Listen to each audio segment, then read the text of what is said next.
As a volunteer, I was very fortunate to be asked by Islamic Relief to be part of a team to fly out to Pakistan and to go visit and help the flood affectees and to actually see the work Islamic Relief are doing and hopefully to have some input in helping deliver the aid and in helping to deliver the relief Islamic Relief were doing on the ground. It was not a very difficult decision to make for me at the time. I was very emotional, as you can imagine, after seeing the images and helping fundraise for the weeks prior to our visit, that I said yes straight away.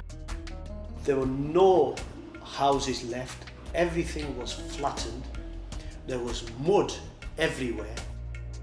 I went to this school, college. It was a little tent city. It's about 4,000 people living in about 200, 300 tents. We saw the worst situation a father can be in.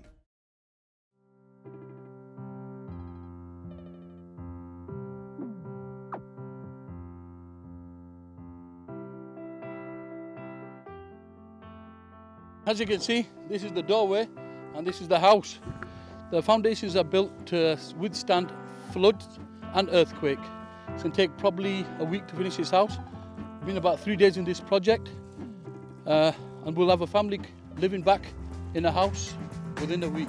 It was very clear to us as volunteers and as the team that we went out that we couldn't just come back here and sit on our hands after seeing what we'd seen, after experiencing what we'd experienced. We needed to help those people, we needed to do more.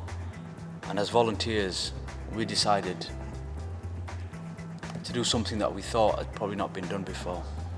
And that was to do a fundraising campaign to raise £1 million. Make a difference in thousands of people's lives, give them homes and shelter and a future.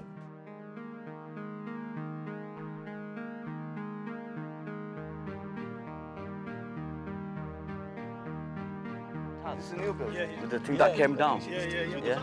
No, I'm sure that was just here on the left-hand side here. Do you remember it was all demolished, wasn't it? All this was demolished. Yeah. Now this school here, this came underwater as well.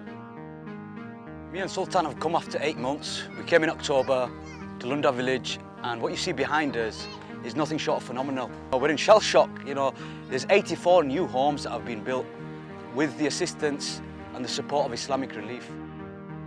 It's absolutely amazing. You know, the delivery has been phenomenal.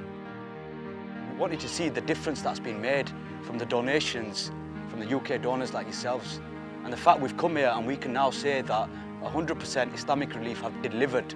They have delivered the money that you have kindly donated, and it's making a real difference to the lives of the people in Lunda village and the many other villages that Islamic Relief are working in.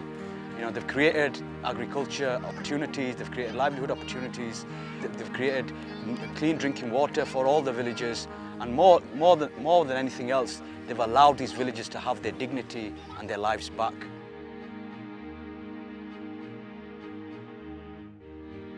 The biggest thing I've taken away from here today is how well this clinic is working. This is exactly what we expected and what we anticipated. We got here, we saw about 50, 60 people lining up to see the doctors. It's a service that's been provided by Islamic Relief. From the donor, Islamic Relief haven't provided, they're just a vehicle to provide the service. It's the donors that have provided this service for these people. Now, if this clinic wasn't here, these people would have to walk for miles. They probably wouldn't even make it to the main town, and where most of these people couldn't even afford the medicines or the consultations that they get here. I mean, I'm a donor myself. Now, the message that I can give back is that the money that's being spent here is being spent in the right way. It's going a lot further than what, you know, any of us, even I imagined that it's being used for. And we need to keep supporting and we need to keep giving, you know, to Islamic Relief to carry on fantastic projects like this. And we're rebuilding lives here. It's all part of the rehabilitation program in Pakistan. Even though 4 million people have been helped, there are still 14 million people in need. And you see in Sindh pictures of starvation that you would normally associate with Africa, with 27% of children acutely malnourished. 1 year on, after this enormous disaster which hits Pakistan, we shouldn't forget the unmet needs. And all of us have to work together to help the people who have not yet been helped. As you can see in the villages where Islamic Relief is working, even 1 year on, we're still building houses for people who've been living in tents for a year. So we really need, the world community needs to help Pakistan recover from this disaster, assist in disaster risk reduction. And sometimes we forget that it's better to prevent. $1 spent on preventing a disaster is going to be worth $10 of responding to a disaster.